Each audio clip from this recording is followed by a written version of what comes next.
Petit disclaimer, comme d'habitude, pour comprendre ce podcast, il est préférable d'avoir vu avant l'épisode en question.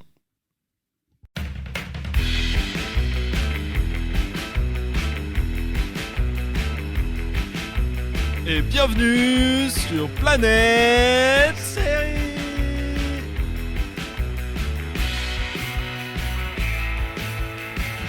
Aïe aïe aïe caramba. Ouais, les Planètes Série.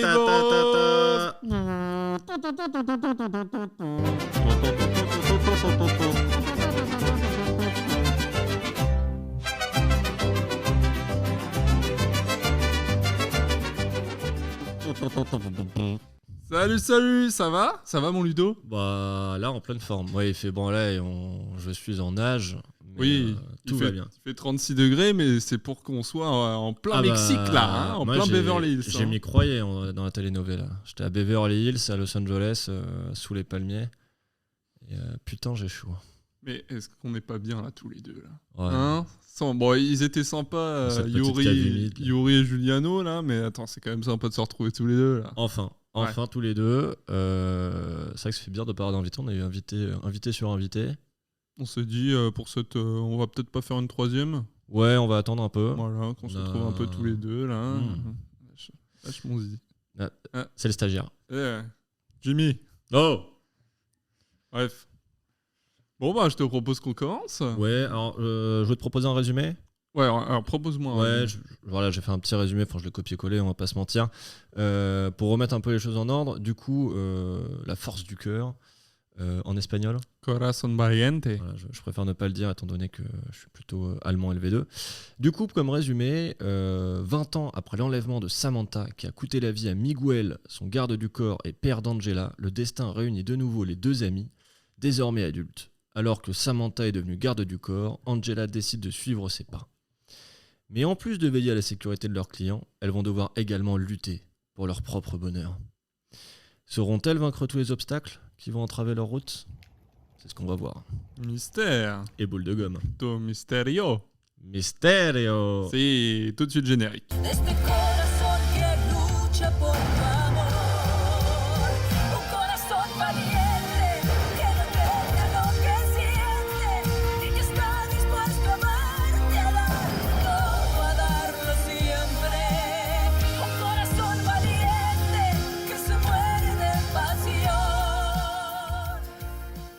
Voilà, petit générique, moi toujours sympa. Incroyable. Moi franchement, je vous le conseille. Si vous ne regardez pas la série, regardez au moins une fois le générique. Oui, Rien que pour comprendre le kitschissime de la série, le générique se suffit.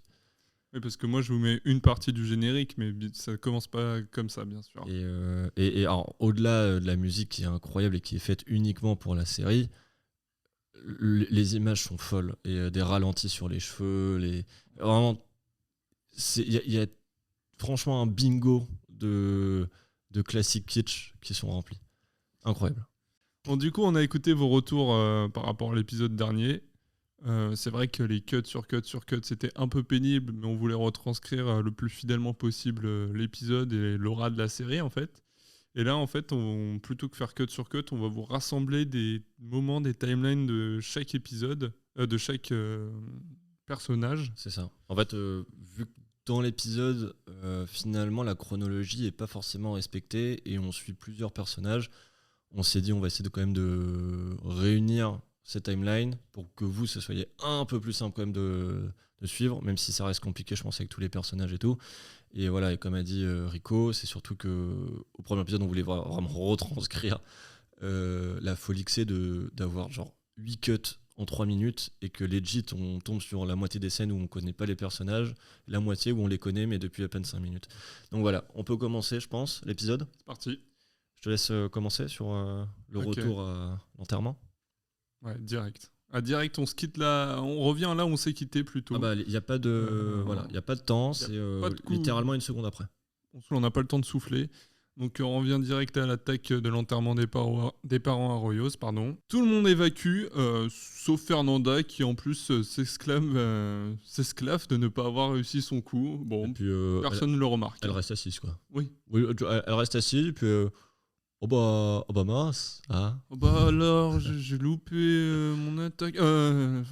oui, je vais peut-être courir. Après, étant donné que. Ouais, c'est un peu louche. C'est un Non, peu c'est louche, mais louche. on le verra au fur et à mesure de l'épisode, elle est hyper louche. Franchement, le radar là, de Samantha et Angela, zéro. Zéro pointé. Donc Angela va vers le corps de la personne qu'elle a abattue. Direct qu'il y a un flic qui, sans la réconforter, sans lui demander si elle va bien, il lui dit Ah, vous aurez besoin d'un avocat. De ouf. De ouf, il lui propose tout de suite ça. Et bon, moi, ce qui m'a fait un peu marrer dans cette scène, c'est quand Samantha la réconforte, parce que du coup, Angela est un peu sous le choc. Enfin, elle est sous le choc 5 minutes. Hein. Après, le reste de l'épisode, elle s'en fout, mais elle est sous le choc pendant 5 minutes. Et Samantha arrive dans le creux de son oreille et lui dit ton père, depuis le ciel, doit être fier de toi. Elle a tué quelqu'un, elle n'a pas donné à une association. Elle a fait son job en même temps. Elle a sauvé une petite fille qui, on le rappelle, s'appelle Genesis. Oui. On peut parler de ce prénom? Du coup, il lui donne un conseil, mais je pense que c'est le meilleur conseil pour un flic américain, c'est d'avoir un avocat. Et puis, de toute façon, comme il a dit, hein, normalement, là, tout est joué. Ouais. Du coup, Juan Marcos, direct qui lui dit c'est moi l'avocat. Alors, il n'est pas censé être concessionnaire auto, lui. Moi, je sais plus quel métier il faisait, mais pour moi, il était pas du tout avocat. Ah ouais? Ouais. Pour moi, il s'occupe de bagnole à Beverly Hills. Hein. Oui, alors peut-être, ouais, je sais qu'il a une entreprise, justement, c'est l'entreprise de famille, etc. Peut-être dans les bagnoles, c'est pas ce que j'avais retenu, mais non, en tout cas, pas avocat. J'ai pas très bien compris ce truc. Et c'est pour ça qu'au début, je me suis dit, vu que le premier épisode, j'avais un peu dormi sur la fin et que j'avais pas tout vu, est-ce que je confonds pas avec lui, c'est pas Juan Marcos? Et après aussi, si, au bout de 2 secondes, je me suis dit, si, c'est Juan Marcos, et qu'est-ce qu'il fout là, quoi? Donc, multicasquette. Ouais. À la fois carrossier, multimillionnaire et puis avocat. Hein. Donc, enfin voilà, quand il se fait chier sur un enterrement, quand il y a des coups de feu, tiens, je peux vous défendre. Voici ma carte. Voilà. Donc on se quitte sur un petit serrage de main entre Angela et JM, Juan Marcos. Tout bien, tout honneur. Cut. On arrive avec une femme. Je crois pas qu'on l'ait déjà vue, cette femme. Non, on ne se souvient pas. Je me suis posé la question. J'ai dû appeler Giuliano pendant un de ses spectacles. Effectivement, on l'avait jamais vue. Voilà. Donc une femme qui pleure, qui se met la corde autour du cou, qui fait tomber le tabouret, et là, toc toc toc, un mec qui arrive et qui la sauve. Donc c'est son garde du corps. Enfin, en tout cas, il arrive en disant que c'est son garde du corps. Il la sauve, donc il la soulève parce qu'elle était en pleine pendaison. Il la soulève, il arrive à la mettre sur le bureau, et là, donc elle reprend esprit en quelques secondes. Premier truc qu'elle fait, c'est pas elle se met à pleurer. Non, elle l'engueule. Mais elle l'engueule elle dit méchamment. Lâche-moi, qui es-tu? Donc il lui dit je suis votre agent, madame. Et elle lui regueule. Je vous ai dit de me donner. Et cette scène m'a un peu saoulé parce que pendant 2 minutes, elle arrête pas de lui demander qui il est, quel est son prénom. Il arrête pas de lui dire que c'est son garde du corps qui s'appelle. Alors le prénom je l'ai pas, G. Peralta. Pablo Peralta. Pablo Peralta. En fait, j'ai pas. Bref, après, on peut dire qu'elle est sous le choc, mais en tout cas, mauvaise rencontre pour l'instant. J'aime pas ce personnage. Elle est hystérique. Donc totalement historique. Typiquement, on vous épargne au moins 5 cuts. Elle est totalement hystérique. Elle répète plusieurs fois la même chose. Elle lui demande de partir et de démissionner même. Voilà. Sinon, elle va lui rendre la vie impossible. C'est ce qu'elle dit. Oui, c'est ce qu'elle lui dit clairement. Est-ce qu'on fait toute sa timeline maintenant? Parce qu'en vrai... Non, on prend quand même au fur et à mesure. Mais au moins, cette scène est close, est conclue. De toute façon, elle lui dit clairement, si tu veux, je mets ton nom sur le comment ça s'appelle Testament. Le testament, oui, parce qu'on le rappelle, ses parents, donc les parents d'elle et son frère, Juan Marcos, sont morts. Et du coup, elle lui commence à péter un câble. Ouais, je mets ton prénom si tu veux juste sur le testament, et puis je te vis. Enfin bon, bref. Pas folle. On peut dire son prénom? Oui, on l'apprend plus tard. Elle s'appelle Emma. Voilà, comme ça on met son prénom, et puis les gens. On met son prénom sans dévoiler qui elle est vraiment pour l'instant. Je l'ai dit juste avant. Ah ouais? Ouais. Ah ouais, j'écoutais pas, j'étais dans mes notes. Bon, c'est pas grave. C'est pas grave, mon Ludo. J'allais t'appeler Rico. Je suis con, c'est la chaleur. J'ai pas vu mon sombrero. Tiens, apporte de l'eau là, Jimmy. Merci. Allez, casse-toi. Du coup, cut sans être vraiment un cut, on passe à une timeline différente. La femme Arroyo, donc Isabelle, est revenue dans la maison, casse tout et picole. Ouais, alors j'ai noté, Isabelle pète un câble, casse tout dans sa chambre, avant de s'enfiler une flasque, sûrement une tequila, on imagine. Aïe aïe aïe. Caramba. Isabelle casse tout. Puis, Ah, sa fille essaie de venir la consoler. Oui. Et puis elle lui dit, elle répète qu'elle ne sait pas penser, qu'elle est bête, quoi. Elle se morfond. Ouais, Clairement, c'est ce que la mère d'Isabelle lui avait répété. En gros, elle s'en veut de pas être à la hauteur et d'être une mauvaise mère. Voilà. En plus, elle s'enfonce dans son mensonge un peu plus en disant en disant à sa fille qu'elle va avoir un petit frère. Ah oui, non, Or, elle est pas vraiment enceinte. Mais tout l'épisode, elle continue. Hein. Ah ouais, oui. Non, et tout le monde, enfin là, tout Beverly Hills, c'est au courant. Ça va lui faire drôle hein, quand dans 9 mois, il y aura pas rien. De toute façon, ça va vite se voir. Au bout de 4-5 mois. Aïe, aïe, aïe. Du coup, Angela est amorphe après l'attaque, très clairement. Elle demande à Juan Marcos pourquoi sa famille est attaquée. Ça fait que c'est quand même un peu bizarre. Pourquoi la famille Arroyo est attaquée? Oui. Lui, il rêve qu'il sait pas. Il dit qu'il n'a pas fait du mal à quelqu'un pour que ça aille jusque-là. Elle, ça lui va. Direct, elle le croit en disant qu'il est galant, qu'il a des beaux yeux et que une personne comme ça ne ferait pas mal à une mouche. Alors moi, je connais des tueurs en série quand même qui ont une belle gueule, quoi. Elle commence, commence à le draguer de manière... Elle divague, la pauvre. Ah ouais.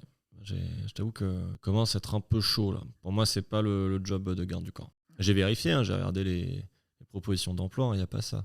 Ça garde le corps, quoi. Voilà. Mais elle prend ça au pied de l'alerte. Non, elle prend ça au pied de la lettre. Ouais, c'est mieux. C'est ça. Ouais. Du coup, cut. Alors là, j'aime bien.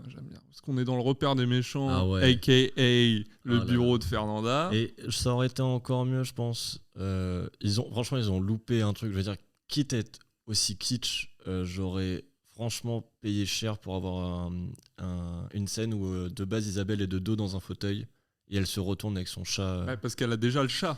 C'est dommage qu'il n'y ait pas le retourné de fauteuil là. C'est ça, ouais. Comme juste ça. Ce petit truc un peu clin d'œil. Et qu'il y a un aquarium. Il n'y a pas d'aquarium, j'étais déçu. Ouais, je vous attendais, monsieur. Je sais pas comment il s'appelle, l'ex d'Angela qui arrive. Ouais. On connaît son nom. On le connaît, il me semble qu'on l'avait dit l'épisode dernier, mais en fait on l'entend qu'une fois et je l'ai pas noté. En fait, là, clairement, je l'ai pas noté. Je sais que je l'ai pas noté. Donc si je l'ai pas noté, c'est que déjà dans cet épisode, on n'entend pas son prénom. Du coup, après l'attaque loupée, elle a Angela dans sa ligne de mire et elle demande à Alex d'Angela des renseignements sur elle. Donc elle a un peu ses toutous méchants. Donc il y a deux personnes. Une qu'on connaît pas vraisemblablement. Si, c'est le mec qui l'a un peu chauffé à la fête des Arroyos en lui disant ouais, c'est Juan Marcos qui t'a poussé en haut des escaliers, c'est lui. Effectivement, mon Rico. Ouais, c'est ça. Hein. D'accord. Ouais. Et puis effectivement, l'ex d'Angela. Ouais. Qui à ce moment-là ne sait pas qu'Angela est la garde du corps. Non. Lui, tout ce qu'on lui demande, c'est fait des recherches qu'elle lui demande. Voilà, fait des recherches sur les gardes du corps. Il en sait pas plus. Et il ne sait absolument pas que c'est Angela. Pour l'instant. En tout cas. Attention. Donc à son tour, Juan Marcos rentre chez lui avec Angela. Évidemment, Isabelle pète un plomb, comme son habitude. Bon, elle fait que ça dans cet épisode, je vous le cache pas. L'écriture de ce personnage pas terrible. Ouais, finalement, alors qu'au premier épisode, on avait été un peu séduit par Isabelle à un moment. Et puis après, non. Puis après, elle parlait d'être enceinte. Oui, on l'a pris en pitié, et puis au final, elle est... Enfin, elle sait pas penser. Elle le dit par elle le dit par elle-même. Mais ouais, c'est dommage. Dommage pour ce personnage. Bon, du coup, c'est à ce moment-là qu'on apprend que la meuf qui voulait se pendre, donc Emma, est la sœur de Juan Marcos. Isabelle ne veut pas qu'elle vive à la maison parce que apparemment elle répandrait des mauvaises ondes. Bon, Isabelle, elle est pas mal aussi niveau curseur, niveau mauvaises ondes. Bon. Oui, déjà qu'elle est un peu relou. Alors en plus, si on rajoute, alors elle dit mot pour mot. Elle est alcoolique aussi. Et puis elle est alcoolique. Elle dit mot pour mot. Isabelle en veut à Juan Marcos d'avoir proposé à Emma d'emménager car elle est instable et a tenté de se suicider. Voilà. Et en plus, elle rajoute la petite astérix qui aurait fait plaisir à Emma. Il y a son bodyguard. Oui. Ça l'emmerde. Tout à fait. C'est vrai que ça arrive un peu en dernier. C'est elle est instable, elle s'est suicidée, et puis il y a son bodyguard quoi. Bref. Elle est pas très famille parce que du coup c'est quand même la sœur de son mari, la tante de sa fille, et elle veut juste la dégager. Bon, Juan Marcos il est pas mal non plus parce qu'il la console.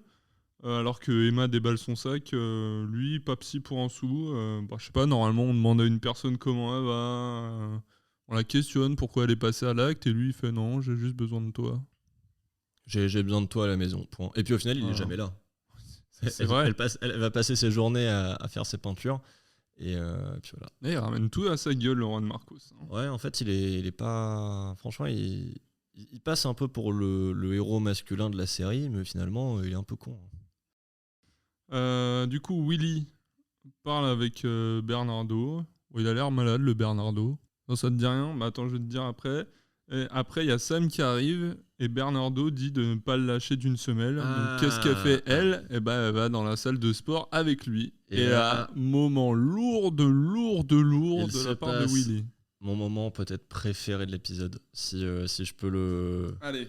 Vas-y, mon champion! Ouais, parce que franchement, donc rapprochement à la salle de sport, donc, parce que là, elle est en train d'aller sur le tapis de course et il vient derrière elle, avec des réflexions bien machistes. Donc déjà, il lui dit un premier truc un peu cliché de si t'aimes que les femmes, c'est que tu n'as jamais testé avec un mec.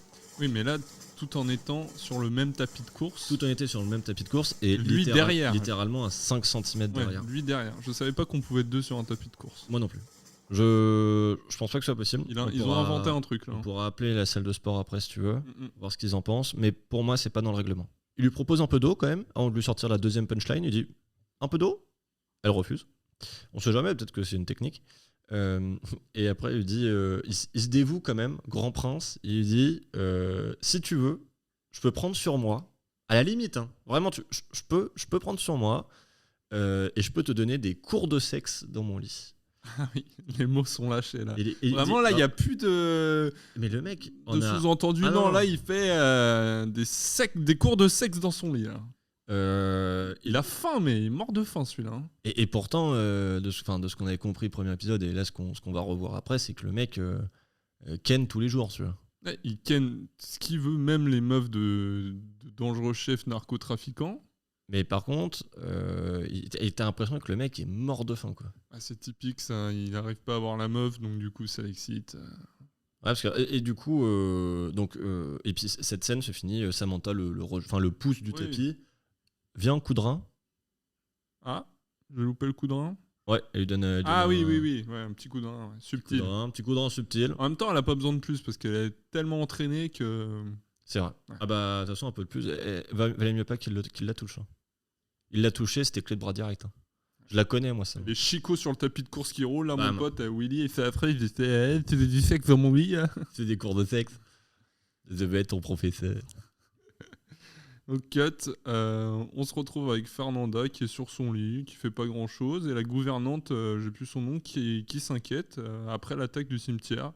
Mais Fernanda balance direct et en fait il n'y a pas raison de s'inquiéter parce que c'est elle qui a tout organisé. Oui, elle balance à sa gouvernante qui n'a pas l'air absolument pour ça. Elle balance son plan. Là. À ce moment-là, pour être honnête, j'étais sur mon téléphone parce que je venais de recevoir un message. Je lisais le message et en même temps j'écoutais.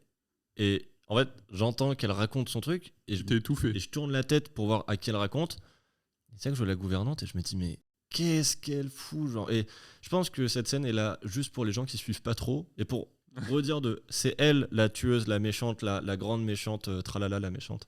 Ah du coup il y a un flashback qui accompagne cette scène en fait. Alors le flashback, j'ai trouvé la manière de le faire, l'espèce de très Tim Burton années 80. Hein. De dégrader le truc en noir et blanc. En vrai j'ai trouvé qu'il y avait un truc un peu artistique, la manière dont t'arrives à la scène. Après bon la scène est dégueulasse mais moi, j'ai bien aimé l'espèce de fondu en noir et blanc. En vrai, s'il y a un truc que j'ai aimé dans l'épisode, il y en a 3. Il y avait la scène un peu la kitsch qu'on a fait où il y a la salle de sport. Il y a l'espèce de fondu.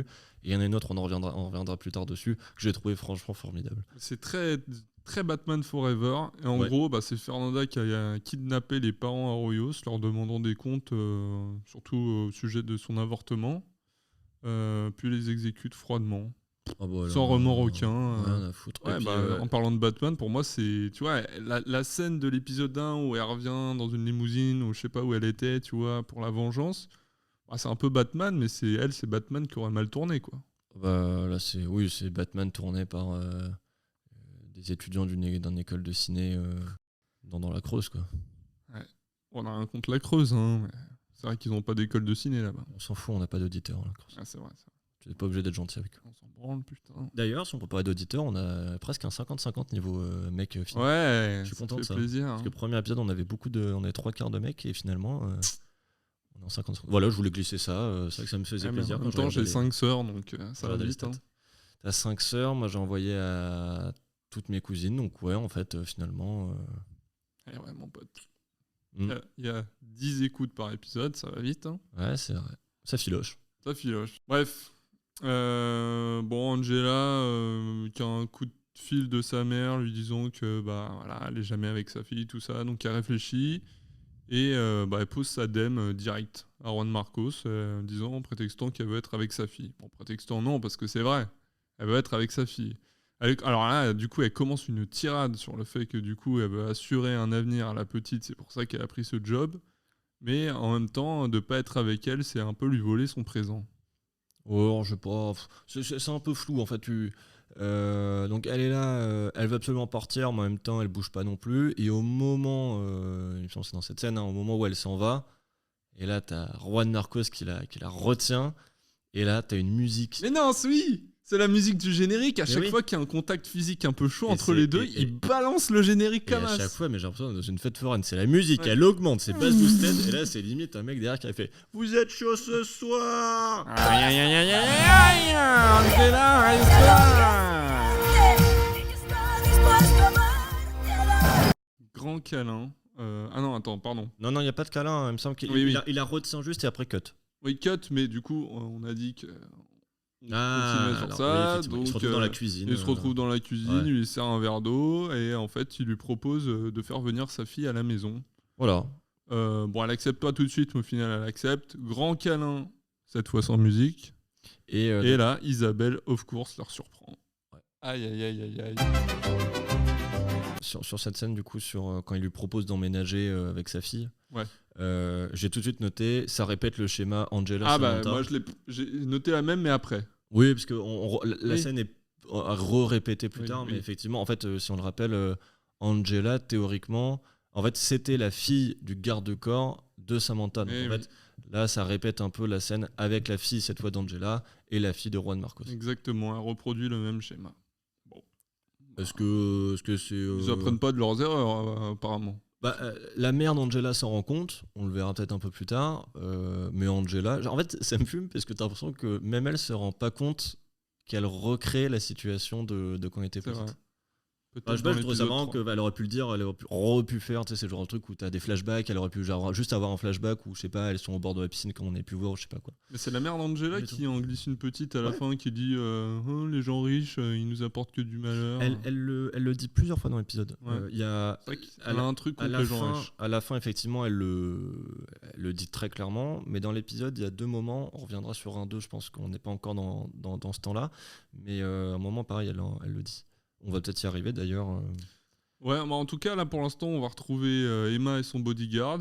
Donc il toque, tout bien, tout honneur. Moi j'aime bien lui, hein. Franchement, il a l'air cool. Ouais, Peralta. Ouais, franchement, de l'épisode, c'est la seule timeline que. Alors même si franchement j'aime pas Emma et on le verra. Enfin, de toute façon. Elle est blessée. Elle est blessée. Un petit oiseau blessé. C'est vrai qu'à partir de là, on peut dire qu'Isabelle est un petit oiseau blessé aussi. C'est un gros oiseau, quoi. Un aigle royal. Un pigard. Ouais. Mais oui, non, en vrai, je suis totalement d'accord avec toi. Peralta, c'est un peu le vent frais de cet épisode. Super sympa. Oui, il lui demande comment ça va. Il est pas con. En tout cas, il a pas l'air con. Il fait son métier et lui, pour le coup, il est pas là pour tchatcher. Il est pas là pour tchatcher, il est pas là pour la thune en plus. On peut pas de cette scène, effectivement. J'ai noté. Il lui demande comment elle va et elle lui répond direct, pas bien du tout, parce qu'en ce moment, j'aurais pu être 6 pieds sous terre, tranquille dans un cercueil. À la fraîche, mon pote. Et après, elle lui dit, donc à ce moment-là, je crois qu'elle était en train de faire une valise. Et elle lui dit, en gros, fais-moi ma valise. Et donc là, il lui redit, je suis pas ton chien en fait. Là, il s'énerve. Là, ça y est, il était gentil et conciliant. C'est ça que j'ai bien aimé chez lui, c'est qu'il s'est pas, tu vois, il s'est pas laissé victimiser. C'est non, moi je suis là pour être bodyguard. Je suis pas ta boniche. Salut. Point. Voilà. Il sort. Ça, c'est un bonhomme. Ouais. Donc cut, lendemain, on se retrouve devant la maison des Del Castillo avec Willy et Sam. Bon, la veille, il était avec une meuf pour narguer Sam, sauf que il a recommencé ses conneries de coucher avec les chefs de Narcos. La meuf, c'était une chef de Narcos. Non, c'est la meuf d'un chef de Narcos. Ouais, la meuf. Pardon, je m'y perds un peu. Bon, du coup, il se vante un peu auprès de Sam, tout ça. Ouais, Tu m'as vu, je t'ai vu que tu m'as vu. T'as rien fait. T'as kiffé ou quoi? On pourrait faire ça tous les deux. C'est ce qui me fume parce que, en fait, dans cet épisode, t'as l'impression que c'est lui qui contrôle la relation, alors que la veille, il était en chien sur le tapis de sport à vouloir la baiser. Et c'est elle qui l'a refoulé. Et en mode, du coup, c'est plutôt elle qui contrôlait un peu la situation. Ouais. Et là, dans cette scène, t'as l'impression que c'est l'inverse. T'as l'impression que c'est elle qui arrive pas à. Enfin, qui aurait envie d'avoir une relation avec lui, ce qui est le cas, et que c'est lui qui la rejette totalement. Et du coup, en fait, cette scène m'a fait marrer vraiment pour le truc de. Il se la joue beaucoup trop pour un mec qui était en chien, en sueur, juste la veille sur le tapis de course et qui s'est pris juste un énorme vent. Bon, après, d'un autre côté, le mec, il se fait bâcher par Sam, mais en même temps, il canne après. Donc, bon. Ah oui, C'est que partie lui, remise, finalement. Il ken, il va voir Sam, et puis si elle lui dit non, il recane après. Donc en voilà. fait, finalement, il n'a pas grand chose à perdre. Sauf que chaque acte a des conséquences. Et du coup, on a une petite scène de 20 secondes où on voit la meuf du chef de Narcos qui se fait tuer par le chef en question et qui lui dit alors cette petite soirée pyjama, BAM dans la baignoire. Ouais. Comme ça. Alors elle essaie de lui dire, elle fait oh c'était une soirée entre filles, ça va pas t'intéresser. Et de toute façon dès le début tu sentais que ouais, il le savait, il l'avait reniflé. Cut, l'ex d'Angela rentre dans la propriété des Arroyos, au calmito. Main en l'air quand même. Ouais, main en l'air. C'est jamais. Coucou, je suis là, regardez-moi, je veux pas de mal. Du coup, il y a un bodyguard qui le braque, Angela s'interpose. Bon, discours très machiste de ce mec. Une pourriture, ce mec. C'est vraiment une merde. Il a dit qu'il a retrouvé un taf, un honnête taf. On sait ce que tu fais. Ça fait 2 épisodes qu'il dit que c'est honnête et que ça paye bien, cet enfoiré. Donc il dit que Angela devrait plutôt rentrer à la maison, s'occuper de sa fille, parce qu'en fait c'est lui l'homme de la maison. Voilà. Et qu'il était allé la veille chez sa mère. Il est allé la veille chez la mère d'Angela. J'ai loupé ça parce que il fallait faire du tri. Hein. Alors oui, je suis d'accord avec toi, mais en même temps c'est assez intéressant. J'ai trouvé la scène assez intéressante. Ouais. En gros, le mari d'Angela sonne chez la mère d'Angela. Et donc la mère d'Angela ouvre, le reconnaît bien évidemment, et à peine elle lui dit qu'est-ce que tu fous là, que le mec il la descend, genre il lui dit direct qu'elle est genre c'est une merde, alors que lui c'est clairement un tueur. Enfin genre bref, mais il est ok pour lui. Il descend la grand-mère, il lui dit qu'elle est, enfin en gros que elle sert à rien dans la vie, qu'elle est misérable, et qu'au fond en gros elle rêverait secrètement d'une vie plus aisée. Ce qui explique pourquoi elle s'habille d'une certaine manière. Elle a le droit de s'habiller, genre, ok. Est-ce qu'en plus, il lui dit, genre, t'es qu'une infirmière et tu t'habilles comme ça? Bah ouais, quand t'es infirmière. Enfin, je veux dire, c'est normal que.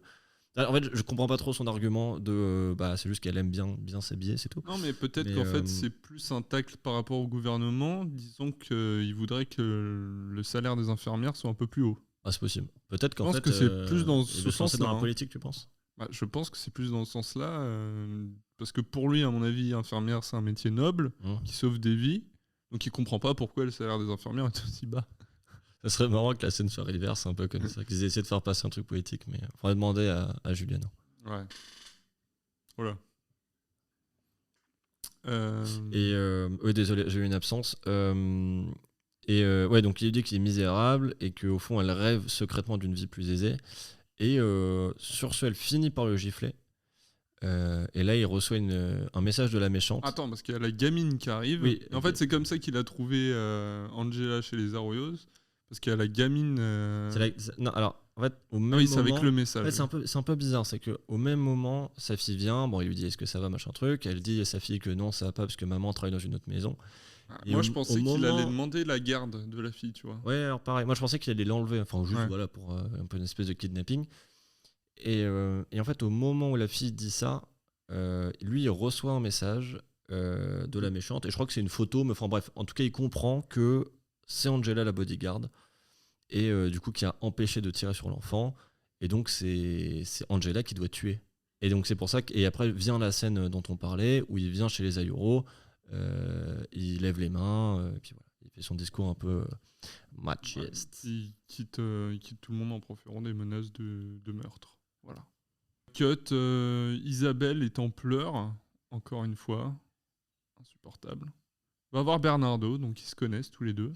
Ouais, alors, là, j'avais un peu oublié. Alors je sais pas si c'était montré ou dit dans l'épisode 1, il me semble pas. Non, parce qu'en fait, elle déballe sa life. Ouais. Comme ça, genre comme si c'était un ami. Et en fait, il s'en branle, très clairement, mais quand même, il la connaît parce qu'il connaissait sa mère, en fait. Il connaissait sa mère et on apprend aussi qu'ils auraient pu avoir une histoire tous les deux. Ouais, je sais pas trop, Alors, trop, en fait, trop qui c'est pour elle, en fait. je sais pas trop. En fait, je vais pas m'avancer. Je pense que c'était une histoire d'amour, la manière dont c'était dit. Mais en gros, à un moment, elle lui dit presque mot pour mot si t'avais fait d'autres choix, on aurait eu une vie meilleure. Donc, je me dis, c'est sûrement un truc amoureux. Ceux qui lui parlent de Juan Marcos, qui pourtant, quand Juan Marcos ou Isabelle n'est pas dans la pièce, il parle de bien en lui, parce qu'au moins il parle de bien en lui. Donc c'est un peu bizarre. Après, je pense qu'il a rien forcément contre Juan Marcos, mais voilà. Je pense qu'il y a eu histoire d'amour, ou histoire d'amour ratée en tout cas, et qu'Isabelle finalement s'est tournée vers Juan Marcos, ce qui font qu'aujourd'hui ils sont ensemble avec une fille, etc. Mais ouais, relation un peu bizarre, un peu platonique. Surtout qu'en fait, t'apprends ça à la fin. Parce qu'en fait, quand elle vient le voir, moi je pensais que c'était en mode ok, ils se connaissent d'où. Donc, effectivement, t'apprends qu'ils se connaissent peut-être de sa mère. Et finalement, tu quittes sur cette révélation et tu te dis, mais du coup, vous vous connaissiez bien. Ouais. C'est bizarre cette. Enfin, en fait, ils se parlent comme quand tu croises ton voisin pour la première fois. C'est vraiment genre, tu lui racontes ta vie, mais il s'en fout, quoi. Du coup, cut, on se retrouve avec Emma et le bodyguard. Alors, donc il toque. Là, c'est ma. Vas-y. Troisième scène favorite. Vas-y. Honnêtement. Vas-y, mon champion. Alors, retour sur le bodyguard d'Emma. Donc, Peralta qui rentre dans la chambre, et là, il voit du sang sur les bras. Il voit du rouge. Il voit du rouge. Sur le bras d'Emma. Il a marqué du sang. Ouais. Du coup, tu m'as perdu. Sur ses bras.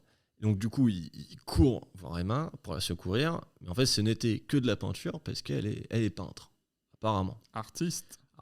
Donc Emma, encore une fois, l'engueule, lui dit que c'est pas son job. Elle se souvient même pas de son prénom. Donc pendant 5 minutes, elle lui redit des trucs, etc. Et elle lui dit de dégager ou alors de lui savonner le dos. À ce qu'il rétorque eh bien, figurez-vous que non. Et en plus, vous n'êtes même pas mon type de femme. Ce qui m'a fait énormément penser au même le fameux puceau, moi, sérieusement. Puceau, moi, sérieusement, on me l'avait pas sorti celle-là depuis longtemps. Demande à mes potes si je suis puceau, tu vas voir les réponses que tu vas te prendre. Rien que la semaine passée, j'ai niqué. Donc, chut. En fait, pour moi, c'est exactement la même vibe. C'est genre, en vrai, tu sais qu'il y aura un truc entre les deux. Franchement, dans l'épisode, je vous le dis parce que c'est pas. Ah oui. Parce que vous le voyez pas, mais enfin, si vous avez regardé l'épisode, franchement, bravo. Mais on voit très clairement par les effets, les regards que, bon voilà, il se passera peut-être un truc entre les deux. Je pense que c'est oui. Et du coup, la manière dont il dit, oh, tu m'intéresses pas, hein, tu sais, je suis pas jaloux. Et ouais, ça m'a fait penser à ça. Mais du coup, franchement, cette scène, et c'est pour ça qu'en vrai, je pense que Peralta, je l'ai bien aimé. C'est que déjà, nouveau personnage, donc un peu de fraîcheur. Comme j'ai dit tout à l'heure, il a pas l'air con. Et puis, cette espèce de truc où elle lui dit de lui savonner, et puis il fait oh non, je suis bodyguard. Pas de ça ici, pas de ça chez moi. Il aurait bien sauté dessus, enfoiré. Du coup, cut. Alors là, on est au bureau de Juan Marcos. Et là, alors, il va y avoir beaucoup de personnages, surtout beaucoup de personnages importants. Donc là, on va plutôt. Je te propose qu'on se concentre sur le rendez-vous de Willy, Fernanda et JM Juan Marcos. D'ailleurs, il faudra que je dise un truc dessus. Commence et il faudra que je dise un truc dessus parce qu'il y a un truc qui m'a toqué. Je sais pas si c'est parce que j'ai loupé quelque chose ou pas. Alors.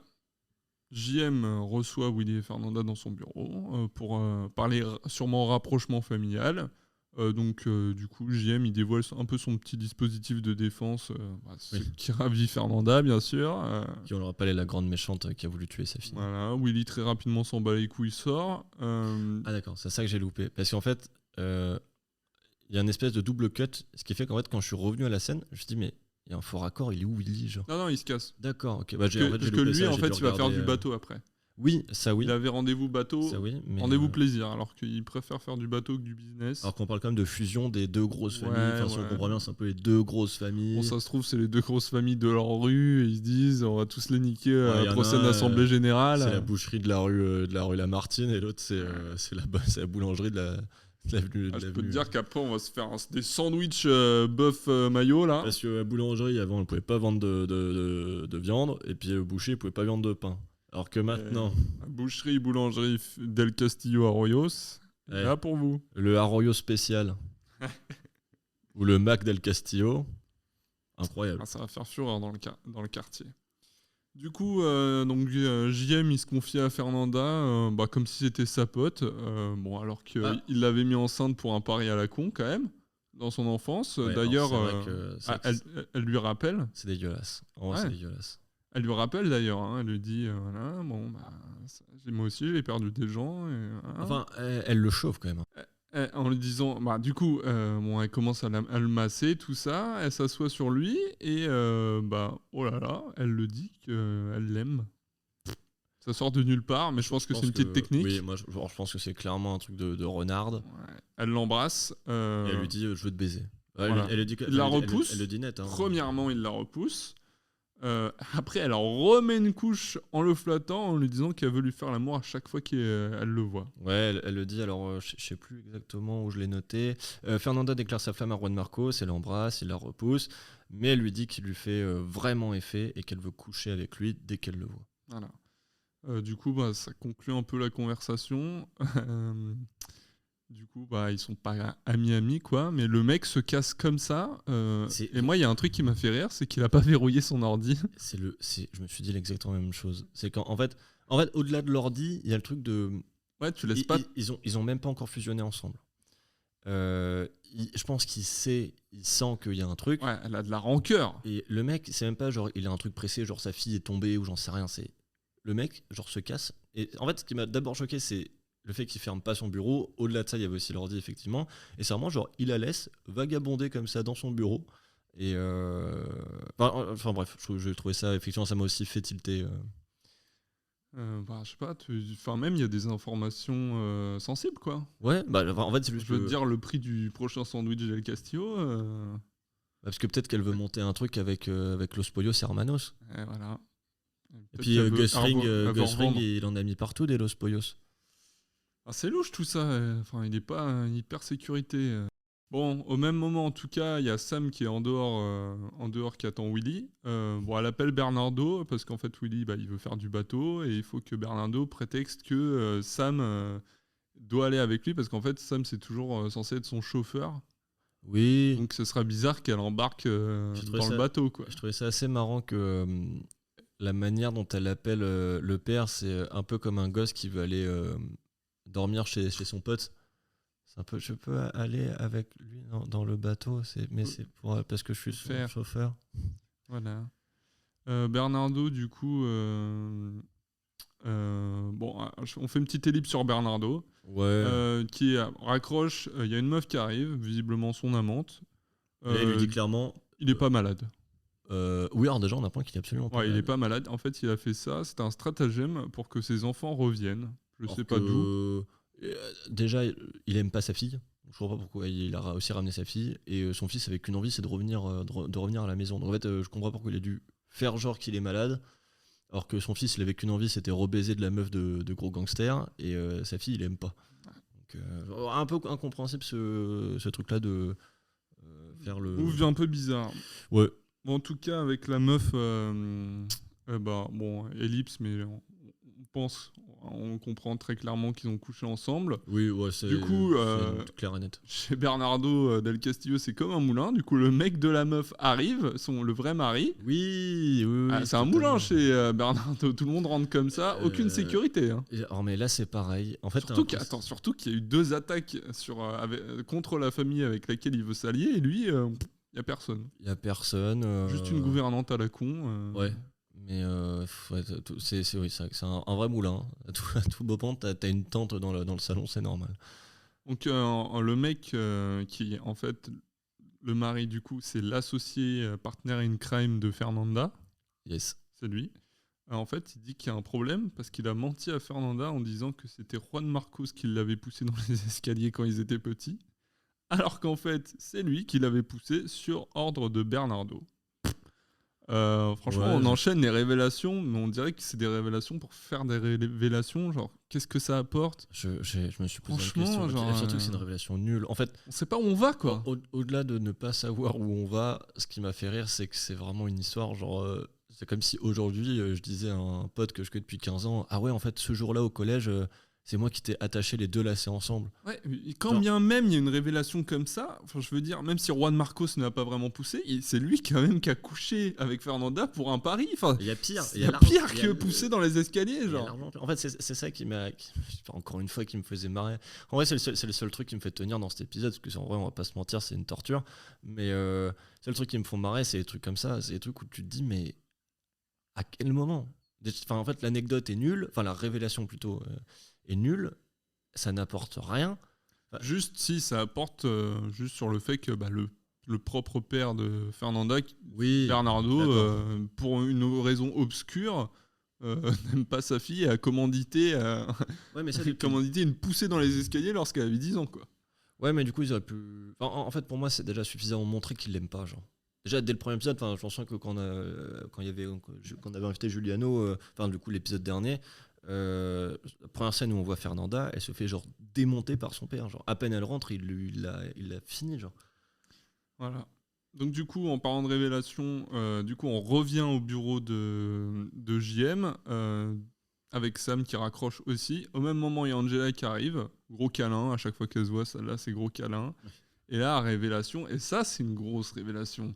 Là, c'est une putain de révélation, mon pote. Là, Parce qu'entre Sam et Willy, il sait qu'en fait, il a ken Sam quand il était plus petite, mais il sait toujours pas que Sam, c'est son garde du corps. ouais, c'est qu'on apprend un peu plus. C'est vrai que dans le premier épisode, on avait déjà cette relation qui était légèrement expliquée, mais là, on en apprend un peu plus en détail. Les parents de Sam, en fait, disent que Sam, en fait, elle s'en souvient plus que quand ils ont couché ensemble avec Willy. Sauf que là, on apprend qu'en fait, elle se rappelle de tout. Ah, mais elle se rappelle de tout. Elle se rappelle du tout. C'était une soirée parce que leurs parents communs étaient potes. Et puis, qu'il y a une soirée, machin truc, à 15 ans, ils sont tombés amoureux l'un de l'autre. Ouais, ils ont fait leur première fois ensemble. Elle le considère comme son premier amour. Et puis elle a l'air un peu croque-love encore quand même. Et qui s'était promis un amour éternel. Genre elle reste sur une relation gâchée quoi, à 15 ans. C'est fou. C'est fou, mais du coup, ouais, enfin c'est une révélation de fou parce qu'on pensait qu'elle, elle s'en souvenait plus, elle savait plus quoi. Bah, en fait, oui, c'était un peu notre conclusion au premier épisode où on trouvait un peu bizarre et on s'était dit, lui, il s'en souvient. Enfin, lui, il s'en souvient, mais n'a pas le vrai nom. Parce qu'on le rappelle, Samantha s'est fait engager sous le nom de sa mère et pas sur le nom de son père. Navarro et pas. Alors l'autre nom, je l'ai plus. Du coup, lui se souvient de ça, mais pas de la nana. Et elle, on était parti du principe qu'elle s'en souvenait pas du tout. Finalement, elle se souvient de tout, de son visage, du truc, de machin. C'est juste que là, lui ne fait pas le rapprochement. Et elle a le cœur brisé quoi. Et c'est ça que je comprends pas en fait. Si je Je veux comprends, dire, t'as un premier amour, ok. Mais là, tu fais la première fois qu'une personne, ok, ça compte. Mais elle avait putain de 15 ans, mon pote. Et maintenant, elle doit en avoir au moins 25. Alors, c'est ce que j'étais en train de faire le Au calcul. ventre, bitch. J'étais en train de faire le calcul parce qu'ils avaient 8 ans, truc. Ouais, donc, ouais, c'est ça, il me semble qu'elles ont 25, 26 ou 27. Enfin, bref, entre 25 et 30. Voilà, donc bon, Angela un peu compatissante. En même temps, elle a l'air de s'en foutre. Bref. Franchement, dans cet épisode, ça me fume parce que. Enfin, dans cet épisode, même dans l'épisode 1, c'était un peu le cas. C'est que Angela, t'as l'impression qu'elle a des sentiments pendant 2 minutes. Et que d'une scène à une autre, elle a totalement oublié. Genre, là, au début de l'épisode, elle s'en veut d'avoir tué quelqu'un. Mais elle s'en veut littéralement 2 secondes. C'est-à-dire que tu passes à la scène d'après. Mais moi, au-delà de ça, je trouve que c'est même dans la même scène, en fait. Je pense que c'est un problème d'acting. Elle a une émotion, puis une autre, puis une autre, puis une autre dans la même scène, je trouve. Il y a beaucoup genre, de surtout en dans tête son qui regard. Ils sont perdus non, mais je sais pas. Genre, surtout avec ses yeux, là. Ah oui. Oui. Et elle plie, après elle les met en grand, elle déploie ses yeux. C'est pour les faire pleurer. Ouais, c'est un peu bizarre. Puis il force sur ses yeux, je trouve. Genre en mode pour accentuer sur les émotions, mais elle sait pas jouer, donc faut pas faire ça. Bref, cut. De toute façon, là, on est presque. On est à la fin. Ouais, là, on est à la fin. Mais attends, on est quand même à la marina. Oui. Ah oui. Ah oui. Oui. Voilà. Alors, Willy et Sam arrivent à la marina. Voilà, la magie de la fée Bernardo fait que le skipper tombe soudainement malade. Alors, faut vraiment, encore une fois, c'est pas trop radiophonique, mais la manière dont il le fait. C'est-à-dire qu'il sort du bateau, il met sa main comme presque ça. en courant, il fait Seigneur. Il fait je me sens pas très bien là. Et il se casse comme ça. sans demander, je vais vous trouver un remplacement, je suis désolé monsieur. Et là, t'as Samantha qui dit attendez, Attendez, moi je suis pas que chauffeur de je voiture. sais conduire des bateaux, Petit des avions, Petit 2, des avions, ouais. des trains, Petit 3, les tramways, petit 4, les trottinettes électroniques. petit 5, Elle sait même faire du skate. petit 6. Un 7e peut-être. Et là, ça va nous intéresser. Elle sait naviguer. Et ouais. En haute mer, attention. Hein. Pas le Elle permis. a son permis hauturier. Pas le permis fluvial. Hein. Non, attends, il y a le côtier, elle a le côtier, mais après, elle peut te faire un petit paquebot comme ça dans les hautes le mers. fluvial, hein, c'est sûr. Aussi, sûrement, oui. Si, je pense qu'elle a dû le passer. On le verra peut-être à l'épisode 3. En tout cas, c'est sûr qu'elle a le hauturier. Donc, la magie est faite. Du coup, il commence à naviguer. Et là, bim bam boum, il y a un bateau qui fonce sur eux, littéralement, pour une scène mais la plus nulle scène de shoot que j'ai vue de ma vie. Elle est rendue encore plus nulle sur le fait que tu as oublié de le dire, mais pendant qu'elle monte, donc il monte sur le bateau, elle s'apprête à naviguer. Oui. Et on voit dans l'arrière-fond, alors on zoome, hein, il y a 2-3 fois, voilà, avant, arrière. Pour bien voir, il y a donc le patron qui a tué sa femme, donc le mafieux, et un pote, c'est Toutou. Donc à ce moment-là, ils auraient pu largement tirer parce qu'ils sont vraiment pas loin. Et en plus, on le voit, ils sont pas que des flingues, ils ont aussi des semi-automatiques. Enfin, vraiment, voilà, ils auraient pu tirer de ce niveau-là. Ils tirent pas. Mais peut-être parce qu'ils préfèrent tirer dans la mer. C'est peut-être plus sympa. À ce moment-là, je me dis, peut-être plus narcos. Ok, peut-être que c'est pour pas attirer le regard, etc. Ils les tueront plus tard. Donc effectivement, tu as cette scène où il les poursuit en bateau. Et non, ils en ont rien à foutre parce qu'ils sont pareil hyper loin. Donc c'est-à-dire qu'ils font du bruit. Ils sont à 100 mètres. Donc c'était pas l'excuse. C'est nul, ils sont à 100 mètres à faire poum, pam, poum, pam, poum, pam. Et tout ça pour pas grand chose, puis au final il se barre, le bateau s'en va. En même temps, Sam, à chaque fois qu'elle est là, de toute façon, elle gagne. Hein. Mais attends, c'est fou, parce qu'ils ont 2 flingues pour eux, alors que dans l'autre bateau, ils sont genre 3, dont un avec un semi-automatique, ils font bon, on va peut-être faire demi-tour. Voilà, attention les gars, ça chauffe un peu là. Tout doux. Il y a une balle qui est passée à 50 mètres de moins là, je vais pas prendre de risque. Après, et puis va poser toi. Des jours de maladie quand t'es mafieux. Ça existe pas ? Non, mais t'imagines, le bateau, il a un impact. Comment tu fais pour l'assurance ? Bah ouais. Et puis, comment ? Et ils l'ont volé, hein, l'assurance, ils l'ont pas. Donc t'imagines, ils payent au prix fort. Ouais. Attends, ça va ? Ouais. Bref, cut. Angela annonce à sa fille Violetta qu'elle va venir habiter avec les Arroyo. Donc voilà, le schéma se répète, on l'a dit. Ils sont à la maison. Isabelle pète un câble. Sacrée Isabelle. Elle ne dit qu'elle ne veut pas de cette cohabitation. Elle est très très méchante envers la fille. Oui. Mais en même temps, à sa décharge, c'est vrai que Juan Marcos il prend des décisions sans consulter sa femme quand même. En vrai, pour cette scène, j'étais plutôt du côté d'Isabelle parce que c'est vrai qu'en y repensant, genre le mec prend des décisions et c'est pas n'importe quoi, c'est pas genre juste elle vient vivre une semaine parce que voilà, non, elle vient emménager et il lui paye ses études, enfin genre ok le mec il a de la thune et tout, j'en sais rien, mais je peux comprendre que c'est chiant et elle le dit, genre j'en ai marre qu'il y ait des gens chez moi tout le temps, genre j'en ai marre que tu me demandes pas mon avis surtout quoi. Et c'est ça, parce que je veux dire c'est sa femme, c'est quand même aussi sa maison, tu vois. Ouais. Donc pour cette scène, cœur sur toi Isabelle. Ouais, bon, elle gueule souvent, mais bon, c'est vrai qu'elle a des raisons de gueuler, quoi. Et en plus, elle a les yeux bleus. Isabelle a les yeux bleus. Isabelle a les yeux bleus. Isabelle a les yeux bleus. Bleus les yeux, Isabella. Cut, repère des méchants. Très clairement, Lex ne veut pas tuer Angela comme ça. Oui, alors ça c'est...